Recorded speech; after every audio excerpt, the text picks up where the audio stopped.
Welcome to another episode of Harbor Rock Wealth Management's podcast series, Life, Health, and Wealth, where we discuss financially driven topics and how they relate to our financial lifestyles.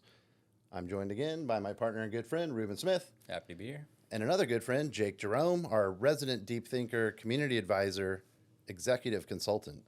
Welcome, Jake. That's a big title, man. There's a lot going Lion on. tamer, Lion tamer. Wow. Okay. Yeah, I a didn't tiger know about tamer. that. You know, in Thailand, there's pictures of us kind of with probably sedated tigers. So, Awesome. but yeah, thank you. Yeah, cool. Well, I'm going to jump right into the stats.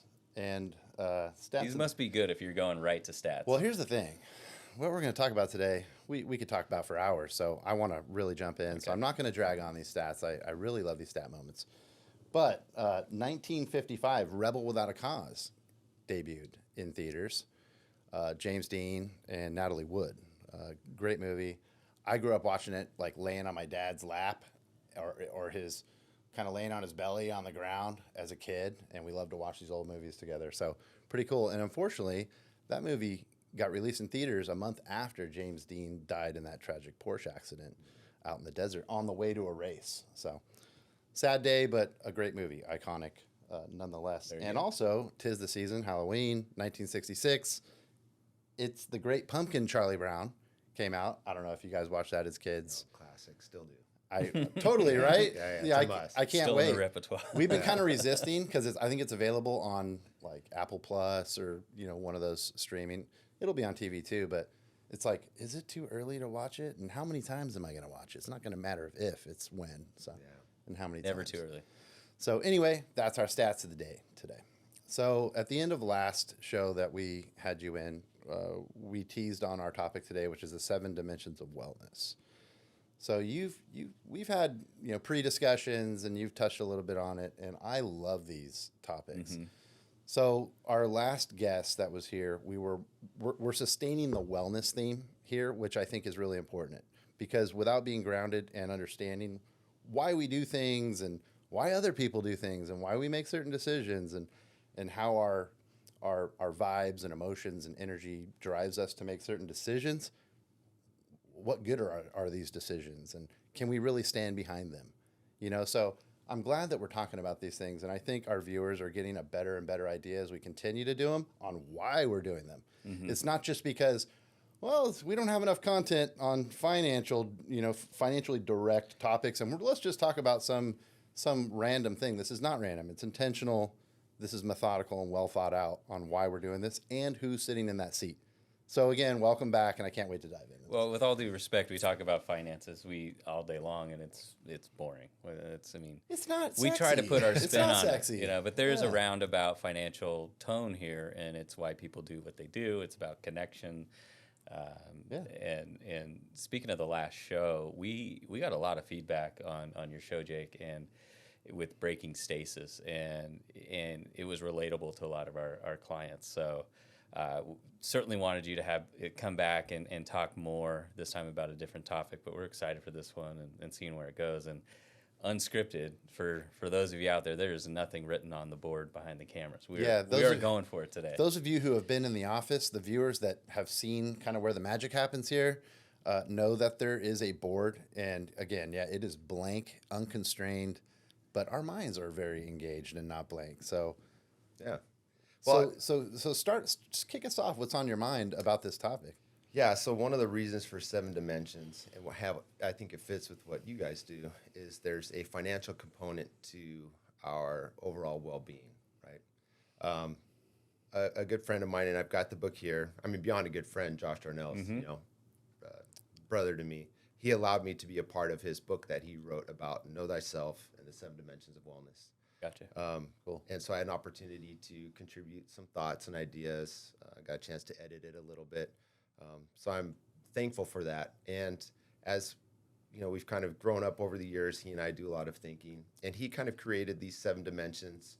And what he recently said was he didn't have a father growing up, so he tried to figure out what are the components of my life and how can I work on becoming a better human being.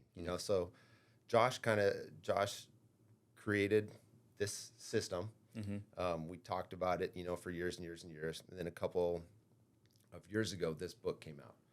And so where we are today is, as I've come across different ideas and thoughts, I've kind of grown and expanded, and I relate to this material differently. So, we'll get into these different topics, and, for the viewers, looking a lot of times, and this isn't a plug to sell. What it is, so like when we see these color wheels, and we do it at my, one of my jobs, and where I work, is a lot of times we look at from this one dimension, like a pie chart, right? And so we look at the different components of our life, and maybe we'll look at, this part of my life occupies, and it's mostly professional, a lot of times, occupies 60% of my pie chart. And I noticed my relationals here. And that's beneficial to do. And so what we're going to do today, though, is we're going to take and we're going to look at it from a three-dimensional perspective. So with the pie chart things out, we're going to talk about toroidal fields and toroidal flow. So there's going to be some new concepts. We're going to look at these 7 dimensions, right? So these 7 aspects of our life experience. And we're going to figure out how to, number 1, create balance. So what does balance look like? And number 2, then, how do we become alchemists or magicians? And so Josh is working on a really cool idea right now, teaching people, and he calls it magic with a J, M-A-J-I-K, and it's kind of goes back to ancient wisdom. Okay. And so I don't know enough to speak about that, but it's a fascinating concept in understanding how our lives are designed, how the systems within our lives work, and then how we become the alchemists, how we become empowered through these different components of our lives.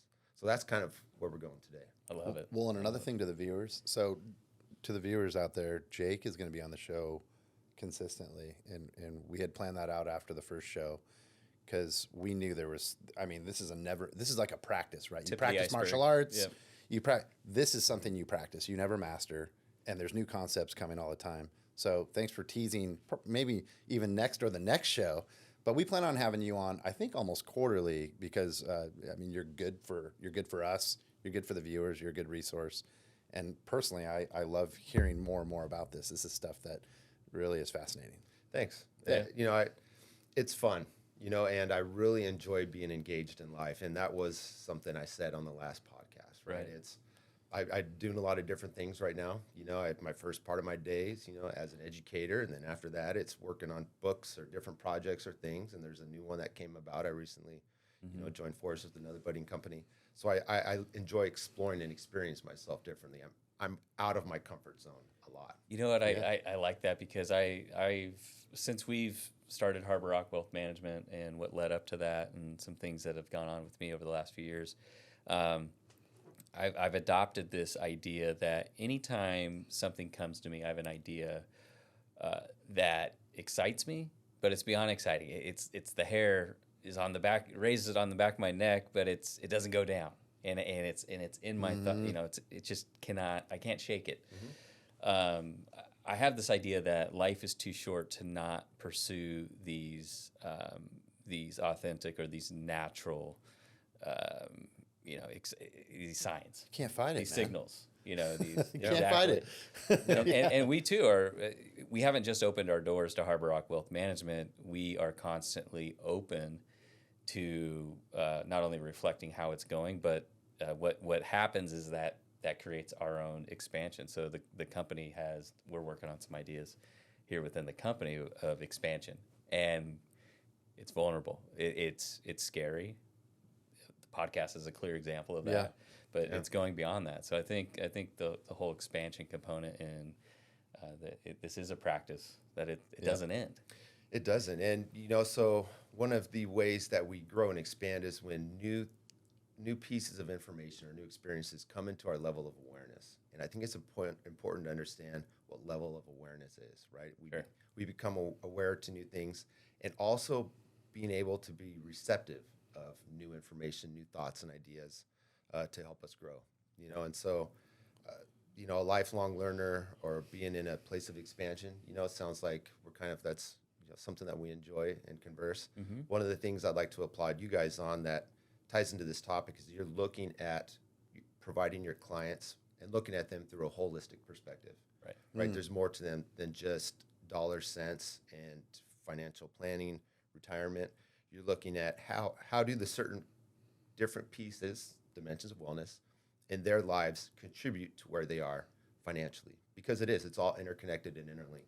So we'll dive into that right now. No, so that. yeah, Yeah. let's kick off the tour, Jake. Where are we starting? Yeah, so I've got a little note cards. If you look at, I've got a peek just because I don't want to forget a few Please do. things. Yeah. But when we look at the 7 dimensions, so we look at it as a living, breathing system, right? The 7 dimensions are our spiritual or our core beliefs, because we recognize that not everybody has a religious or spiritual component, but perhaps there's a certain core value or a way they look at this life experience. That's number one, that has to exist. And it's important for people to spend time in developing what that is. If they haven't done that yet, then it's hard to grow and expand and truly become empowered in being that alchemist for your life if you don't have those core values. Because with all these different components and pieces, sorry, using the hands there, different components and pieces, it ultimately comes down to that internal core belief system that we have. Okay, so that's number one, is the spiritual or the core value belief component. Number 2, we have the emotional and mental aspect of ourselves. Sorry, that's 2 and 3. 2 is emotional, 3 is mental. Yep. And that is where now we go from this kind of ethereal, unseen, to where now we start getting into the core component of the human being itself. And that's through the mind, mental, heart center, and emotional. The idea there is that we create coherence where those 2 are aligned. And so once our mental matches our emotional, or they're aligned and they're operating at a high vibration or a high frequency, that also impacts number 4, which is the physical or the physiological. From the physical, then we get into relational, right? So our minds, our hearts, and then our bodies, and now we exit that experience. And the number 1 piece that we interface through our life experience is how we relate to other people, right? So we have our close relationships, which might be family, friends, those we interact with on a daily basis, those that we interact with online by choice or not by choice. Yeah. So how we relate to other human beings, other animals, how we relate to our physical environment. So relational's beyond just human-to-human interaction. It's how we relate to this life experience. From there, now we go to the last 2, which are kind of the exterior part of this field, and that is so Josh uses the term professional, and lately I've kind of been contemplating and moving it to actionable. I feel like the professional self is a little bit limiting, so I like the term actionable because it's more inclusive. Not a lot of people that I know, there's varied roles in the household. Sure. So not everybody has a job where they're making money, right? Sometimes the position of somebody at home is kind of being that anchor point, for the family, the kids. Most underpaid job on the planet. Yeah, amen to that. And extremely valuable, Right. And there's also people that are in certain constant acts of creation. So they, maybe that's the way that they bring in money or they contribute to society. But it's that actionable self is us in verb form, right? It's us in action, and it looks different, and sometimes it's on a professional side, sometimes it's on that creative outlet, sometimes it's through play and recreation. But I think that's an important part of ourselves, because for a lot of people, that's how they feed themselves. And I think the way a lot of people relate to balance and creating balance in their life is through doing something actionable that then kind of helps them feel like they've either accomplished something or it brings some sort of reward back. And the last one is the financial piece, right? We no longer build our own homes. We don't go out there and get our own food. We're not farming our own things, right? So there's certain needs that we have on a basic fundamental level.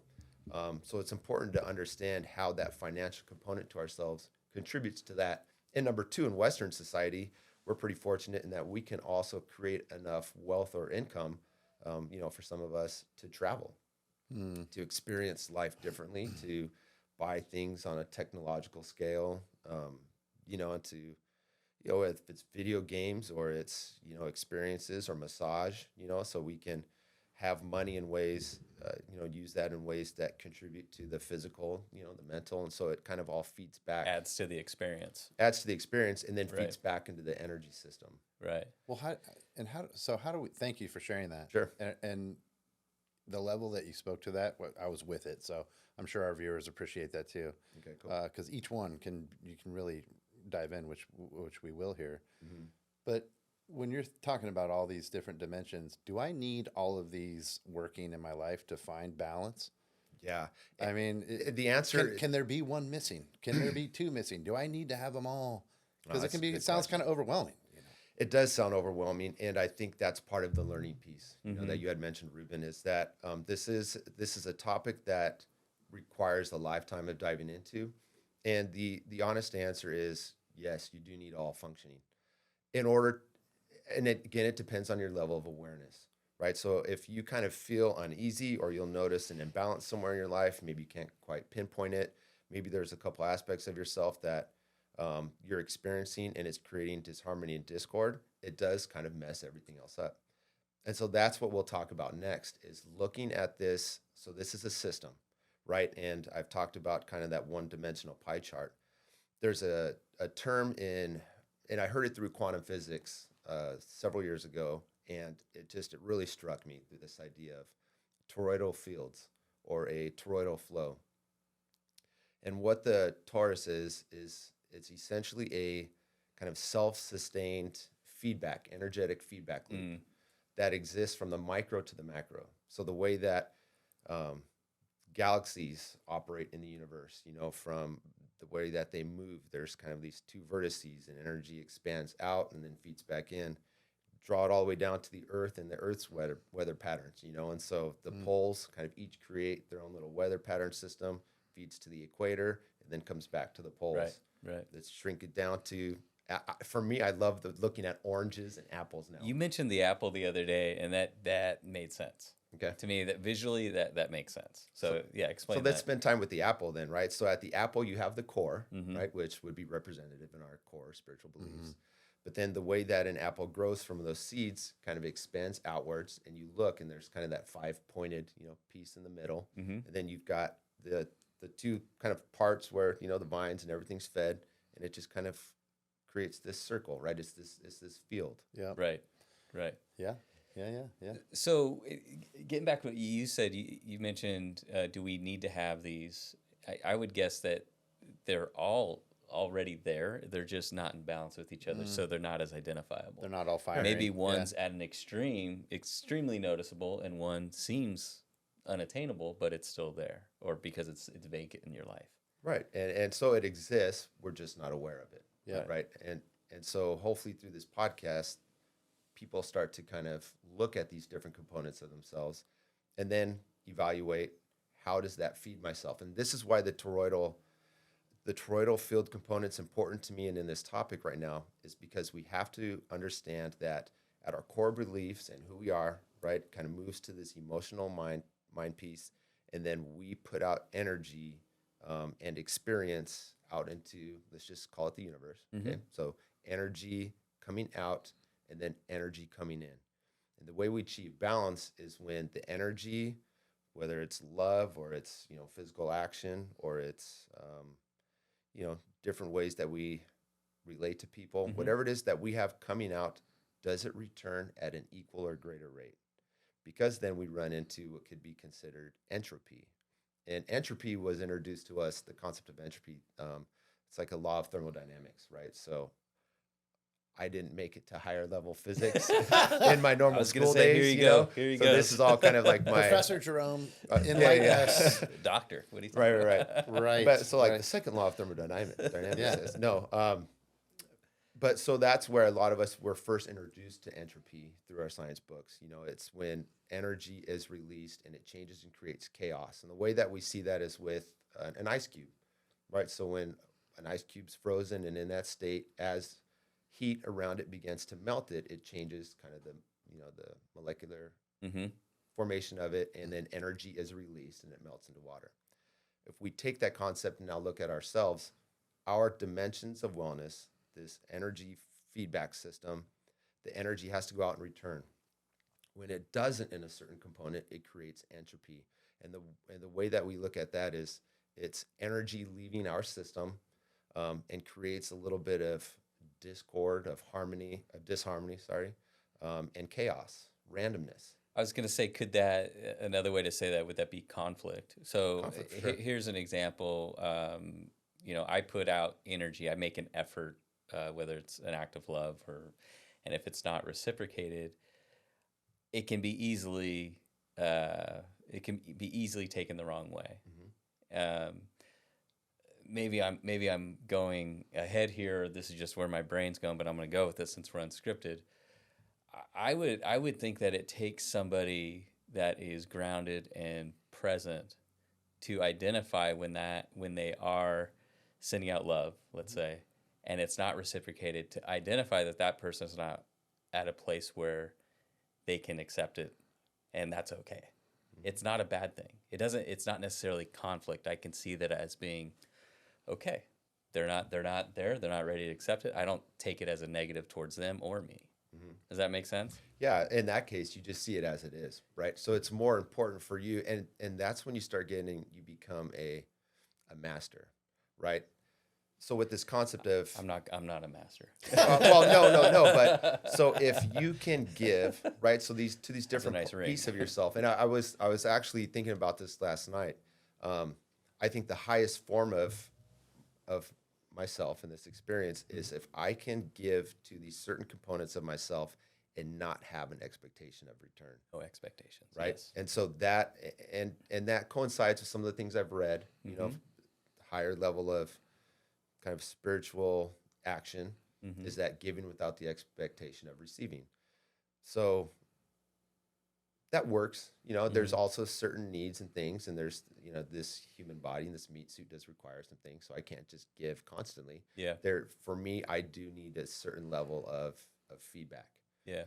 And the other piece is how could I get through those layers of myself, right? So does it feed my mind, my mental? Does it feed my emotional self? My relationships, are they self-serving?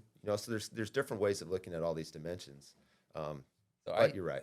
I had a mantra in my self-discovery a few years back it was something to the extent of, and I have it written down, but it was something to the extent of, it's my intent to speak openly,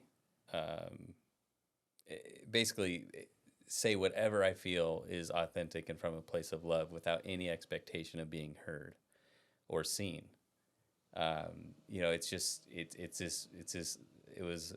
was at a place where I needed to experience ultimate vulnerability, and also without having the expectation or removing those expectations is where I actually found the ability to become grounded and present. So I think this is along those same lines, and getting back into the 7 dimensions. The first one you mentioned, spiritual or core. I would guess this is the starting point, right? So that's the center point. And how I see that is maybe identifying what you want, what do you believe in, or what is it that what's your motivation? Am I on the right page, or is that? Yeah, certainly. Well, because it stems from your core. Your core beliefs. But you got to identify what that is. I think a lot of people are kind of going through the motions like I was. Up until age 40, I was going through the motions on what I thought it meant to be a male at these ages of my life. And granted, a lot of great things happened, but I wasn't necessarily present enough to fully value them. So you're talking about defining certain core beliefs and then setting out if what's a word that's thrown around all the time? Love. People say it every day, all day. Tell their friends they love them, their kids, their wife or husband or partner. I love that. Things. I love that song. I love that movie. Well, challenge someone. What do you think love is? I love you so much. Well, what is love? Well, I don't know. I know how it feels, and it's kind of harder to define. Well, maybe you should define this word that we throw around all the time. Yeah. Thinking about things like that before you head out on this spiritual journey. That if you're grounded in a couple of these things, I don't know. I'm just thinking of things personally that would help you grasp these concepts and make them a little more tangible that you can apply them. Yeah. In your life. Yeah, and to combine with what you're saying, with what Ruben was asking, yeah, it's living from a place of intention, but it's defining what that is to you, right? Mm-hmm. And in our previous podcast, I said for me it was being the highest, the best, grandest version of the highest vision I have for myself Right. now, right? So I come back to that and I think about my actions or something that I'm doing. Does that really represent the highest that I know? And the answer sometimes is yes, or it's like I don't know. Maybe I need to explore this different aspect, right? So since we're on the number one right now with core and spiritual beliefs, it's defining to you what is the purpose of this experience. Am I a physical being, kind of going out into this outer world, and I kind of operating on the principles of how can I feed these various appetites? How can I get money? How can I eat something that tastes good? Maybe I just want a Starbucks Frappuccino because it's taste, or maybe there's sexual desires, sexual appetites. There's various appetites that we have as human beings, and I think a great example of that right now is John Morant in the NBA, who's completely lost as a human being. He's made all the money in the world. Yeah. He was pinnacle for NBA, and he's admittedly absolutely lost in this life experience. And so for me, I recognize it, going, oh, dude, you got to get to the number one, the core beliefs, the spiritual beliefs. You need to figure out who you are as a human being, and then create intentionality out of this life experience. You know, like, what do you want out of this? Out of this beyond meat suit, how do I want to grow? What do I want this to look and feel like? And that's where, for me, I get excited because, when I've kind of read some of these different books, or you hear different speakers or some of these masters out there in the world, it's like the outer world I'm not as interested in. How do I better understand this internal world? How do I better work with the unseen? So to me, that's kind of, for my number one in my core, super fascinating. I think it's become generation after generation has become the norm to look outward for resolution, for love, for happiness, fulfillment, and that was one of the big things that I realized, is that I have everything I need. I have the power to do whatever I need to do, or whatever it is that I want, that I say that I want. I have control over that, and I never realized that. It's all through internal reflection, and really, like I said, coming down and identifying what it is that I want. In this case, it'd be my core beliefs or my core values, or that spiritual component. Yeah. And I think it's important too that there's no wrong or right to that. If it comes from an authentic place that's genuinely yours, then that's the answer.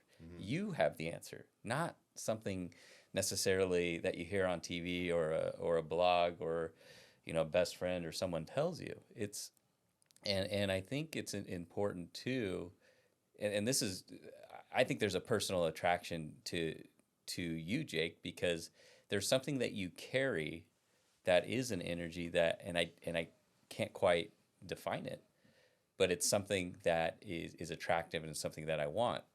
And it's this, and I think when someone goes through these exercises, or identifies what it is that they truly want, they present themselves, and there's an energy there that is stable and grounded and peaceful. It's the, I don't know, it's all within us, is what I'm getting at. Yeah, absolutely. Yeah. So. The vehicle too in which we get to that kind of that internal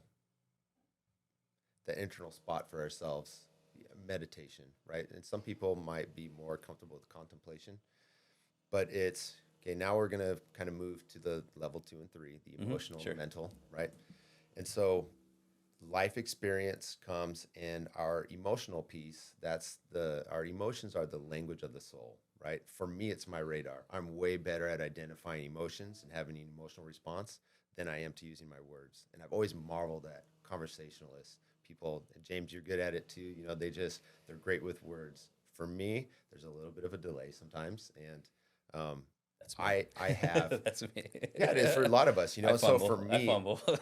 yeah, I feel it emotionally, right? So as Right. I go through it, and that's why for me too, being around a lot of people and doing what I do on a day-to-day basis is very draining for me, right? So that's entropy, that's energy leaving the system, and so I have to make sure that I'm feeding myself, and that's through, it's through meditation, or it's through, maybe it's a sauna, maybe it's an ice bath, or maybe it's surfing. It's being out in nature. It's hugging my kids and just they're becoming more stinky as they get older, but you know what? There's still a little bit of a youthful smell, to them. Right. But finding ways to kind of feed that inner self, but then utilizing meditation at times of contemplation, and sometimes with either music or sound to feed that deeper self, right? So I've given out plenty. I realize where there's components of entropy or imbalance within the system.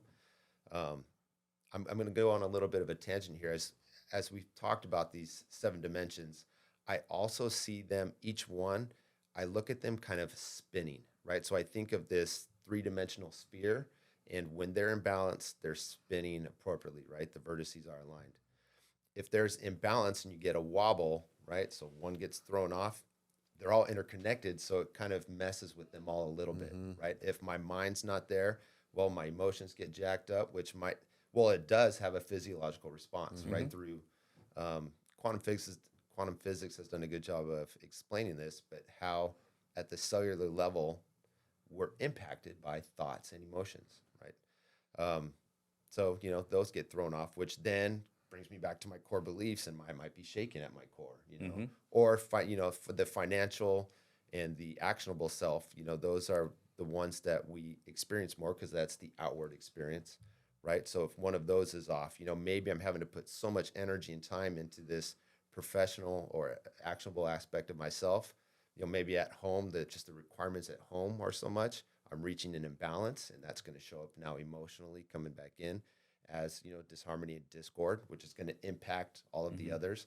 So that's why I like this idea of looking at these 7 dimensions in terms of a field, center point 1, 2, 3, 4, 5, 6, 7, and when they're in balance, I feel like I'm kind of like that master, right? And that's why I use the term alchemist or like magician, is I'm in full control, and then things happen, right? Well, I think that's important because you do have full control over this. Like I was saying, we have the power to create whatever it is that you say you want. And you said a lot there that I think I could go on tangents with, but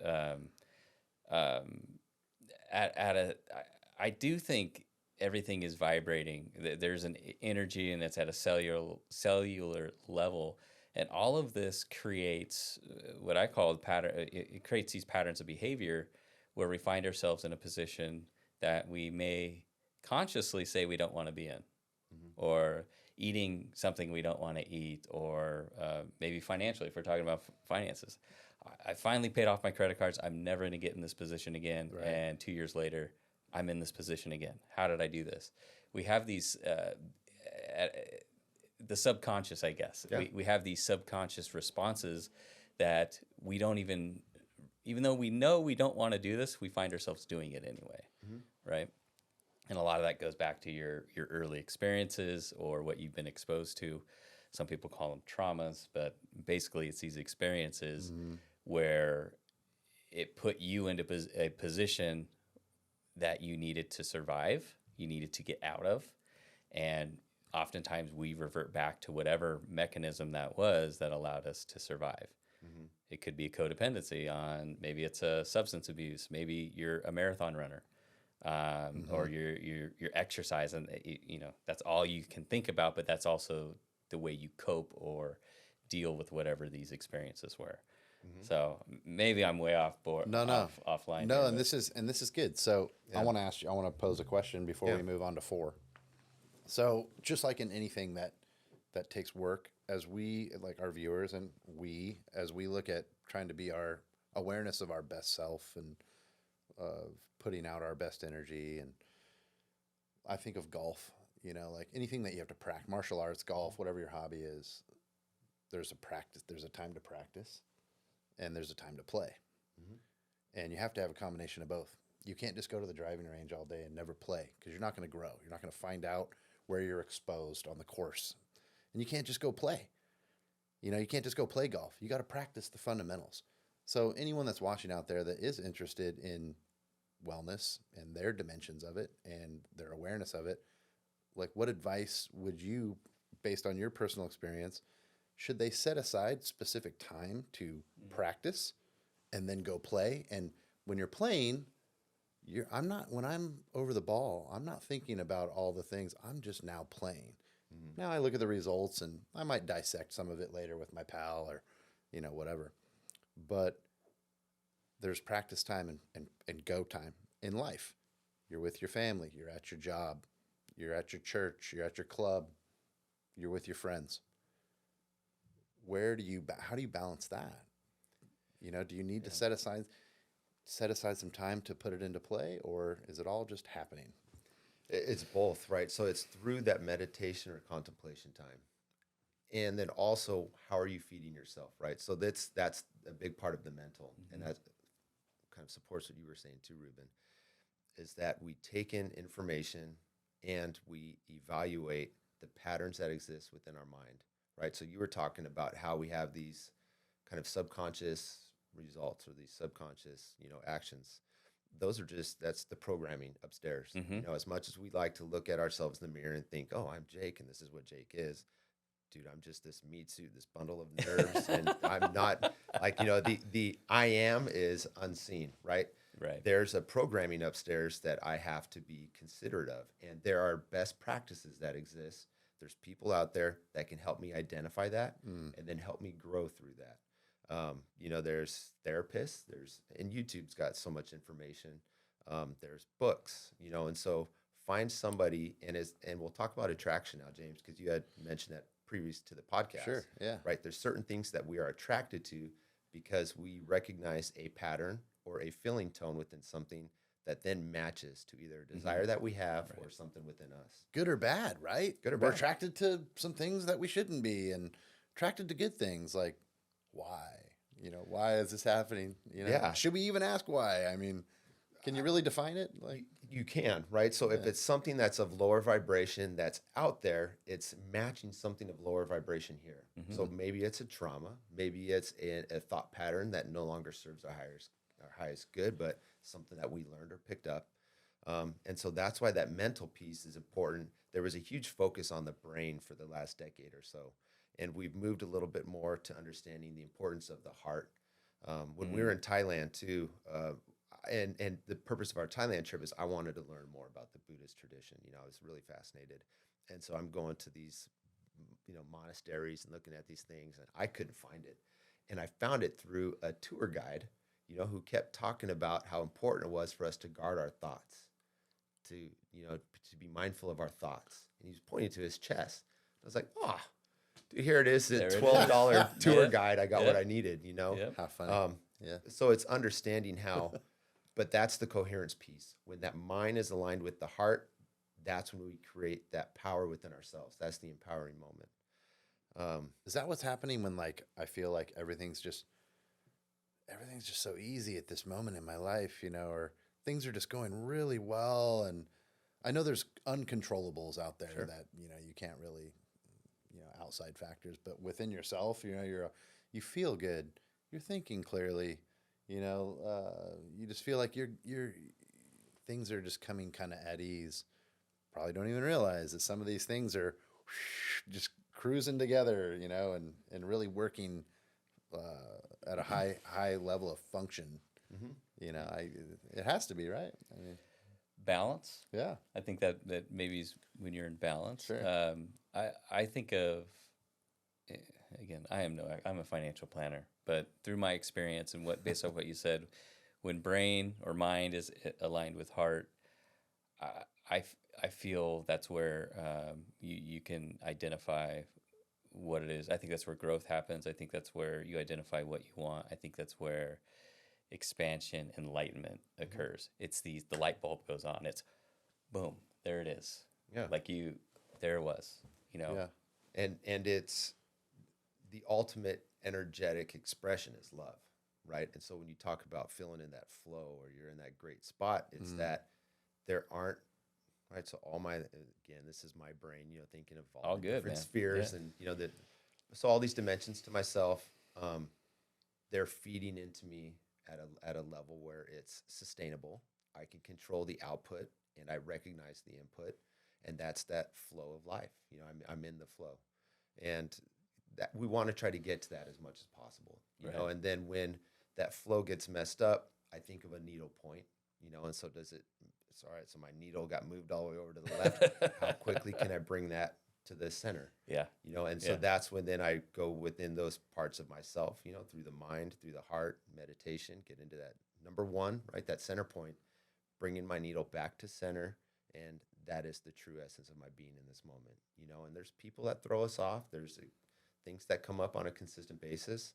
There's stuff that happens in the news, you know, and so we choose then to what level are we going to give energy, you know, to that person, to that thought, to that thing in the news. You know, right now, recently, there's something massively tragic, you know, on the other side of the country. Yeah.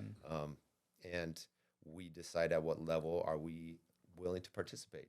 Do we want to enter into a bipolar, bipolar dialogue about it? Or do we want to extend love to that and then be love in those conversations with other individuals, you know? And that's also relative. Some people think that love's upholding certain constitutional components. Other people will see love as being, you know, trying to create systematic change. It's going to look different. Yeah. So for me, what I realize is at what level do I want to participate? And I'm not interested in those conversations. I'm interested in extending love, you know, and if there's a direct piece where I can send love that way, I'm good with that. And I think it's important too that I mean there's no direct goal of this podcast other than bring awareness. I think the more self-discovery I had, the more enlightenment I had, the more alone I was, because a lot of this is all, it's my path. It's not wrong or right. It's mine. And once I'm at that place where I'm in balance and I can make those authentic decisions for myself, it's, you know, that's where I need to be. And it can be a lonely road sometimes. I was going to say something. It was about the, you're referring to the shooting over there. Oh yeah. Shoot. Well, if I think about it, I'll come back to it. Come back to it, and that's not a core piece of, you know, what we're talking about here. But if it's something where we can relate to it, you know, yeah. No, I think it had to do. It was around compassion. It was around compassion, and it's so my path might be different than James's, might be different than yours, and we need everybody. That's what creates community, and that's what gives us opportunities. If everyone was in sync and in line with this, we may not have conflict or opportunities to grow or to actually take a step back or have our needle move offline. So this is all working together, and it's for me, it's what gave me more clarity and more purpose. Sounds like you've moved us to number 4, relational. That's a nice segment. Was that? Okay. I didn't even realize I was doing Do you have that. something you wanted to share? No, I'm ready. Lay it on me. Yeah, so moving into that number 4 piece, Perfect. right? So we have the way, and again, this kind of goes into, all right, now what is the purpose of this human experience? If we're kind of stuck in this singularity, you don't, and by saying singularity, I mean like if everything's perfect and whole and there's oneness and you don't have any sort of variation or relationship, right? The individual in relation to the outer, we don't grow. There's no experience. You can't have experience. But what we recognize as the highest form of this relational experience is through love and compassion, right? So that should be always our ultimate goal if we're acting within the highest point of our core value system. But that's the great purpose of it, is in the relational experience and operating, you know, with various people, with external, you know, things going on. That gives us a direct kind of indication as to where we are, right? So that's the mirror. everything outside of me in this three-dimensional space is how I'm relating to this experience. And it's me showing up. That's my mirror. My internal reaction is my mirror to my core beliefs, to my emotional being, and to my mental state. Yep. Yeah. Owning your projections. So I see this. We there's an event that happens in front of us, and all three of us have a different perception. We saw it differently. But owning how you perceive that as, could be, you can get mad about what happened across the country, or there's something internal there. I see that as an at bat, as one of my friends used to say, as an opportunity. Yep. To okay, this got me in balance. This action, I'm now, I'm no longer in balance. So why? It's not because of that. It's because of me. There's something here that's going on. And so it was an opportunity to go back, or an at bat to reflect. Love it. An opportunity to expand. Yeah, absolutely. And that's, relational, we normally equate with human beings and people, but it's how we relate to this outwardly human experience, and people give us an opportunity to practice a lot of those internal things. And so my core belief is that ultimately we're learning how to love on this planet, and so what does that look like? That's actionable from the internal piece, right? From that heart center. And it's me recognizing that even though I'm an individual, I'm a part of the whole. And how can I attract and promote and create more oneness, right? So that's kind of the purpose of I don't know if dichotomy is the word, but I'm with you. I'm with you. Of it all. Yeah. Wow. And I can't wait to hear what's next. I don't know if we're time's four. up. No, Are we we're good. We're No, going through we're number okay. 7. We're great. Yeah. Okay, No, so moving forward to we're so great. that was we went to relational, and then physical is something that we can talk about next, right? So and physical should precede relational, because the mental and emotional kind of controls the physical, right? The physiological aspect of ourselves. So we just mixed them up a little bit, but let's That's go to okay. the physical, No, because yeah, that's good. important. And the physical is the way that a lot of us relate to control in our life, right? We can see results. It gives us measurable results through our actions and behaviors. So for a lot of us, maybe we're kind of thinking about, people say, unfortunately, losing weight. They equate with getting healthy to losing weight, because they perceive their physical mass, or, how they're represented physically, as being a representation of their habits. Right. And that's the case sometimes. Sometimes it's genetics, and sometimes it's just hormonal and age. And there's, Sure. it's a very dynamic, fluid component to ourselves. But nonetheless, what is the highest form of our physical expression? And so we're looking at, for me, I start with, all right, my thoughts and feelings definitely have an impact. So I need to make sure that I'm in a place of inner well-being and inner peace. Number 2, it's air and water. So am I in an environment that, I'm indoors a lot? I am in my office sometimes, so I've got an air purifier, and then I think when I'm outside, bring in that solid O2. Hopefully that's out there. Water, the quality of my water content. And then it goes from there. The food, what type of food, everything being vibrational. Am I going to want to have a green, I'm into my green drinks in the morning. Mm-hmm. Some people are into coffee. And so for me, I think, the green drink feeds me at a cellular level. It's more in a vibrational match with the direction I want to go. I choose green drink. Yeah.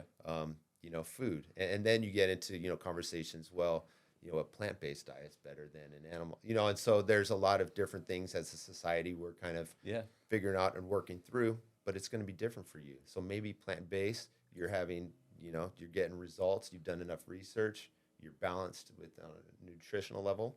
So everything's good there, and so that physical piece to ourselves is providing and building this meat suit, is how I think about it. But this physical, preparing this vessel to outwardly express and participate in life at a level that is my highest form. Exercise, right? So and your clients, you mentioned in one of your previous podcasts, your client base is 50 to 60 years old, primarily. Okay, well, at that age, what do you want to do? Do you want to be able to get comfortably out of a chair, or are you wanting to be able to ski? Do you want to be able to do yoga, Sure. or are you just hoping to put your shoes on? Right. Right. So there's different levels then of how do you then prepare your body to do what the highest form is that you want to experience. And we have to be mindful of that. And it requires effort. And it requires then, and there's so many experts. The two that I'm spending a lot of time with are Peter Attia. And Peter was featured in a 6-part documentary series with Liam Hemsworth, Thor. Yeah, I yeah. just know Okay. it's Thor, Yeah, yeah. okay? Yeah. Called Limitless on Apple, and it was awesome. Limitless? And for I'll check me, it it really changed the way I look at these 6 different ways that he kind of explored himself. But Peter Attia was featured in 2 of them, and he created a new book that just came out, and it's done it's pretty high level. His podcast is at a high level, doctor speak, and there's a lot of big words. But nonetheless, for me, it's brought to my awareness what are the 4 horsemen, he calls them, right? That usually take life earlier than it should. Yeah. And it's, cardiovascular, diabetes, cancer, and then there's one more. It's not on my note card, so I don't have it to speak. Okay. No problem. But so he's done a lot. That's a person I go to learn more about the physical. And number 2, Andrew Huberman. And I think Andrew Huberman's been on each other's podcasts from time to time. And he's a doctor and works out of Stanford. And I'm aligned with what he has to say. There's another one, Rhonda Byrne, I think's her name. And I heard her on, so she's interlinked with these guys too, a Rogan podcast. Okay. So I got people that I go to that are probably similar age to where I am, but I feel like they're putting good content out there, and it's helping me bring new things into my awareness to grow. That's awesome. Through this physical Well, experience. I think that's important because it could be professionals like that, right? Doctors and people that are very well versed, or it can be a tour guide in Thailand. You don't know where you're going to get this message from, all right? And we got to be careful of if someone is interested in doing this and going through this journey, be careful of the expectations that you set for yourself. This is work. This takes effort. This is not just because you're drinking a green drink and you read a couple books and you listen to a podcast, all of a sudden you're walking on water. That's not how this works. You are in complete control of this, and give yourself some grace, because you have, up to the point that you start this process, you have all of those years of experience that are gonna try to derail you. Yeah. Okay, so I just those wanted to patterns throw are that out. built. Yeah, for Right. sure. And so Yep. you're breaking stasis. Right. You're breaking these old patterns Perfect. of behavior, Yep. and that's hard. And so if you want more on that, you tune back, scroll on your YouTube thing there, and we talked about that, a few weeks ago. But Yeah. it is, and so it's identifying those Right. parts to ourselves, and it is challenging. It is hard rewiring the brain, rewiring the heart. I have found that to rewire my thought patterns is way easier than to rewire my heart patterns. And my wife brought something up recently. She said, we need to hug more as a family. It's like, oh yeah, of course we do. And then she threw in a little information about, there's this study that was done where 4 hugs per day produce this certain physiological response. And 8, Jill was just talking about that. okay, so it's We out need to there. hug more. Yeah. We need 5 a day or something. Or Yeah, that That's should be our interesting. 5 a days. it must have been watching a similar thing. Jill Okay. gave me a hug kind of spontaneously. Kelly gave me not your Kelly. My wife gave me a hug last night spontaneously. It was one of those that was, wow, thank you. I Yeah. needed that one. Yeah. Yeah. So- And I learned from somebody that I was doing some work with when I had an autoimmune disease several years ago. And I noticed every time we went to hug, like we always go left. I feel like my head's on the left, right? But when we do that, like our heart's aligned more here. So she was always putting it on the right. And like, it just didn't feel, it felt awkward, That's I'm like, what's crazy. going on? She goes, well, so our hearts can communicate, And so there's some other people that I've, met through my own modalities of healing and Yeah. wellness, so that's do the same thing, and the hug lingers a little bit. So they go right. And it's, yeah, so we're on the other side, but it creates a stronger heart connection. I love it. And so if that sounds kooky, that's okay, but there's validity to it. It's something as implementing more hugs in your life, and the profession that I'm in, as one of my professions, being a teacher, we can't hug kids. I'm around 900 kids a day that need hugs. Yeah. They need a lot of them, Yeah. instead of data and tests and do this and tuck this in and bring out that pencil and open up your Chromebook and blah, blah, blah, like there's so many directives given to them. I think that hugs might be something that would be beneficial. Well, even as kooky as some of this might sound, that reminds me of something my mentor used to say, because part of my self-discovery, I doubted a lot of it. It's like, no way, nope. I had all these perceptions and ideas that, no, that's wrong, that's not going to work. Well, he would always check me and say, well, how's it been working out for you so far? Say, okay, I'm open. Okay, I'm going to stay open. Yeah. I like that one. Yeah. How's it working for you so far? Yep. All right, so we're on 6 and 7. So Yeah, shifting 6 and from 7. physical. Yeah, so bring us home with 6 and 7. Yeah, so we'll go to the actionable piece, that professional part, Okay. and so that's us at play, that's us in action, the verb form of ourselves.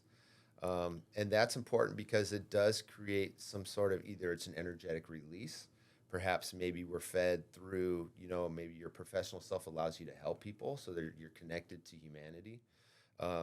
Maybe you're well compensated for what you do. There's a lot of us that know people that are well compensated, but yet they don't feel a lot of value to what they're doing maybe anymore.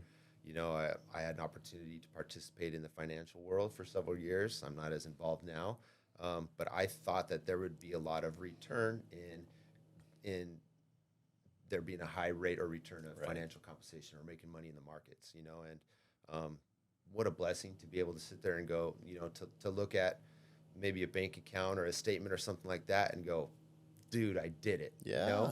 And then that night, like, I didn't feel any different. Was there fulfillment? There was not. Isn't that weird? There really Huh? wasn't. How funny. Yeah. And so there's a great documentary called Happy that actually talks about this, and it's on Amazon Prime, I think. But they talk about, like, from $50,000 to $500,000. Like, there's not a big difference in experience, right? So when you're able to take care of your basic needs and maybe do some things for entertainment or explore, after that it's like then what? It becomes kind of this unfulfilled quest to, like, more. Yeah. And that's a Gordon Gekko thing, right? Like, Right. how do you, like, what's the next step? And it's just more. Yeah, greed is good, he says. Yeah, Is yeah. it? Yeah. Right. So philosophically, so the actionable self, we'll just stay on topic because we're kind of moving to the financial. Sure. But again, looking at how we put ourselves into action, and then how does it serve others, and then how does it in turn serve us, right? How are we being That cycle fed back? comes back to you. Absolutely. Okay, I gotcha. Yeah. So, and for time purposes, I don't know if you guys want to hear more or talk more on that, if there's anything you'd like to share. Or Well, I think what we'd like to do, we talked about this before, Yeah. is maybe have you back and do a couple of these and just go in depth on them, or one that's really driving, getting a lot of questions, or Yeah, that I think have personal interest in. no, for sure. Sorry, Ruben. I think the purpose today. I mean, this is a topic you can't cover in an hour. No, I mean, no. You just can't. And I think we did a pretty good job of it. And you have to bounce around out of order. I mean, that's the whole thing of this. Is there an order? Sure, you might have like a scale that you can say this leads to that and that. That's not how life works, So you got to be prepared to accept and be fluid and roll. Yeah, Yeah. it's very dynamic. Yeah. It is dynamic and it's moving, right? It's living and it's breathing, and it's all interconnected. Maybe we can talk about. I've been trying to figure out how the vector equilibrium works into this, and that's kind of like this shape and design with sacred geometry, and I'm not there yet. Are you teasing the next show? Maybe we'll talk about vector something. Tree of life, your the vector? vector equilibriums. No, but just the fact that they're Yeah. interconnected, right? So No, this I'm is with a you. system where everything's interconnected. And something that I'm interested in exploring more too is through the financial realm. And so that's your guys' area. You're the experts that somebody like me goes to to learn more about how to create balance or to thrive, and to get money working for me, and what different tools and things are out there. But also then understanding, like, what is money? So for me, I'm really working on what is money and what is my rich? What does that look like? And so I've actually kind of transcended my rich doesn't involve money anymore. Totally. It's totally Yeah, I think there's more wealth linked to your health than there is actual physical dollars, right?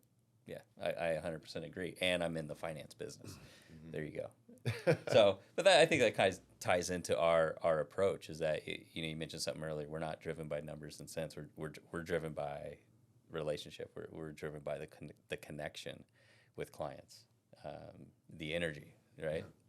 So So Yeah. can I ask you guys then? Yeah. Yeah. Because I kind of have my idea of what money is, and you kind of run through philosophically, right? So, well, a lot of people struggle with, well, money's no longer tied to the gold standard. So there's this fiat system, and there's Sure. no meaning to it, or for for me, I'll just share kind of my thought. What I'm working on with understanding what money is I see money as just more of an energy, right? And so, in order for that energy to grow, I have a greater understanding of the purpose of markets. Otherwise, there's just kind of this static, the stasis, right? This Right. monetary stasis. And so I'm kind of working on understanding money as an energetic flow, and where I put my money and how I put it to work. Either feeds this dimensional part of myself, or it's out there working in ways that I feel like over time is going to grow faster than what my bank can give me. Well, this information's all universal. So whether we're talking about our own personal paths or we're talking about putting your money to work in an investment, we have to do so identifying one that the energy we put out, the money we put out, may not be immediately reciprocated. The energy may not be immediately reciprocated. Or, in other words, we have to have the right expectation. So for that, we don't typically invest clients' money that they have less than a year, because the shorter the time horizon, the more unpredictable the result. So we say just keep it in cash. You're going to need it soon, and we don't know. We don't have the crystal ball. So that's exactly why we plan. We build a plan, and then from there we allow the plan to determine the appropriate level of need, how much we need our money to grow, and then from there we take it and tie it in, customize the portfolios based off of risk-adjusted return. So, can you explain a little bit more? Because risk-adjusted return. Risk-adjusted return, you can be in. Let's say we run a financial plan for a client, and in order for them to reach financial independence or maintain financial independence, they need a 5% rate of return from now until the end of their identified plan. Well, we can put them in a 100% stock portfolio that we're anticipating to earn 7 to 8%, or we can put them in bonds maybe it's going to earn 4%. So one of them's not going to get them to their goal, very likely, and one of them's maybe going to exceed their goal, but at what risk? So we want to find that happy medium or that balance within their portfolio. We want to make sure that if we do extend a client's portfolio with risk, that they're going to be compensated, and that compensation's in line with what they actually need. So it's all about achieving or maintaining their financial independence. That's kind of what it starts with the plan. And the reason I asked that, and I appreciate hearing that from you guys. Is there anything you'd like to say before I speak? No. Forward with that to add. No.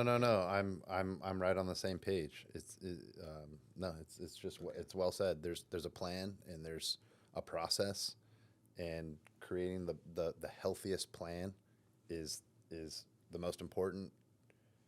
All the other things kind of take care of themselves. They're tools to help get to those moments that we work through in the plan. On like talking about, what do you want? Do you want to put your shoes on, or do you want to go skiing? Financially speaking, I think that's how we digest the plan. Well, and honestly, we and wouldn't help accomplish that specific goal through that tool. We would not have a job if a financial plan was linear and you just knew exactly what the outcome was. Right. There would be no reason for us. What do we say? It's a live animal. Yeah, The one thing we know about dynamic, putting a sure. financial plan in place for a client is that it's not going to go according to plan. Life will happen. Events will happen. Right. And the reason I ask this, I think it's so important for us to also look at these different components to ourselves. And then when we choose people to go to, I think it's important for us to learn how to lean on others and to build a team around us, right? So there's these 7 dimensions. And looking at it differently. Peter Attia, through medicine, he's calling it medicine. I feel like it's 3.0, where 2.0 was looking at symptoms and then addressing symptoms or going to the acute issue. Okay. But it's medicine 3.0 is looking at prevention, right? So maximizing, doing all the best practices and things you can to maximize, the human body to then not have disease or. And that's actually removing medicine from the whole idea of. Correct. It's not even involving medicine, because maybe you're yoga, you're doing more Yeah. self-care, your Yeah. intake, food, diet. Yeah. Yeah. Isn't that funny? Well, so then looking at experts and building teams, I feel like so now in our 40s, some people are starting to think about finances differently, right? And like you said, most of your clients are 50 or 60, Mm-hmm. and that's and I hope that we evolve to a point where a lot of your clients are 20 or 30, right? Because they're building an understanding and learning the tools that exist out there Yep. to create financial awareness and to bolster that aspect of themselves. Yeah. I think we're oftentimes way too late. Maybe you inherit some money, or you're at a point where now we'd be drawn on the pension, or Mm-hmm. I'm being kicked out because of my age, and so by necessity you're put into a place where I'm going to need some help. But if we look at financial literacy and empowering ourselves financially differently, financial stuff 2.0 or 3.0, 3.0. Yeah. I really see a lot of value, so I'm trying to talk more particularly into my colleagues. It's like, develop a plan. Or, well, I'm like paycheck to paycheck. I got to pay off my loans first before I can do that. It's like, yeah. There will never be the right time. That's so you're alluding to what the biggest hurdle is, I think, with young Americans and saving, and they absolutely need a plan. And the plan may not be necessarily focused on stocks and bonds or asset allocation. And actually, most of our plans, I'd say asset allocation makes up, or the conversation makes up, about 25% to a third of the conversation. It's identifying areas where they're not seeing, they have blinders on, why they can't get ahead, or why they're not getting to the point to where they're achieving their goals. So a lot of it is budget related, or insurance planning, or maximizing benefits that you have within your employer. It's more conceptual things that we're just bringing to the table and being there as their guide to counsel them on that. The portfolio is important, don't get me wrong, but it's not, and we need our money to work for us, but it's not where we bring the most value with our clients. And that's my opinion. I think if we sit down with a client and they say, well, if we asked a client and what we do or what they expect from us, and it was to make money for them, Right. I feel like we haven't explained ourselves well, because that's not what we do. We do, but that's not the primary objective. If that makes sense. For what? So we get back to where's the value? The value, and to bring that interconnection with the dimensions of wellness that start trickling down, so that I can do more things with the actionable self, right? Maybe it's so that I can eat better, or kind of build this wellness program for my physical self. Right. Maybe I need, I'd like to see a therapist, or start working on healing from emotional traumas, or connecting at a deeper level with my emotional self or my mental, which then brings us back to, I remember there's this guy who was a really wealthy investor, and I was young, just started getting into stocks and stuff, and I was asking, hey, what companies do you like, and what do you invest in, and all that, and he stopped me because he saw like the hunger and thirst. Yeah. Right? He goes, I just want you to understand, before we engage in this any further, all money is peace of mind, and so that goes into that center point, that spiritual self, is that. Yep. It ultimately, I need to feel at peace with where I am now and in this moment. And is there enough money, or is there a plan in place that contributes, to that? I read an article recently about, and we'll wrap it up here, but I read an article recently about, it was finance and love. And how do you love yourself financially? Well, pay off debt. Do things like that. Paying off a credit card is a way to reward yourself or love yourself. I thought it was very interesting and very much in line with how we think. I liked how they put that. No, that's good. Take care of yourself, just like you would go to the Self gym. Self-care. Yeah, it's exactly it. It's financial self-care. Exactly. Well, I appreciate you circling back to the financial piece in what we do at Harbor Rock. Sure. We always try to work that in, no matter what the topic is, because that's relevant to our viewers, and the resource for them. My key takeaway from our conversation, though, that we talked about a lot of things, is that becoming the best version of yourself is a lifelong journey, and it's an open invitation. There's no end point. Yeah, there's no end point, and it's practice. You got to practice. You can't just play all the time. You got to practice these things and these fundamentals, and really take care of yourself to put out the best energy you can. And like we talk about, garbage in, garbage out. right? You got to put your best stuff out there to get the best reciprocation possibility. Absolutely. At that point. So, wow, cosmically, I don't know about you, I'm feeling really good right now. I could take a nap, man. Yeah. That had me thinking. That was good. And I could listen to you talk all day. I appreciate you being here. And absolutely. You're a very popular guest, and I know your time's precious too, and I appreciate you spending some time with us today to talk about this. My honor, and I really I find a lot of value in these conversations. So thank you guys. Man. You know, and a lot of it's working on their thoughts and ideas. I'm working on myself, and we introduce some things that might be a little new out there to to people. But thank you guys for this forum. Sure. Absolutely, Jake. And to our viewers, thank you again for joining us in our digital barbershop as always. If you're living your life and you have your health, you're the wealthiest person in the world. See you next time.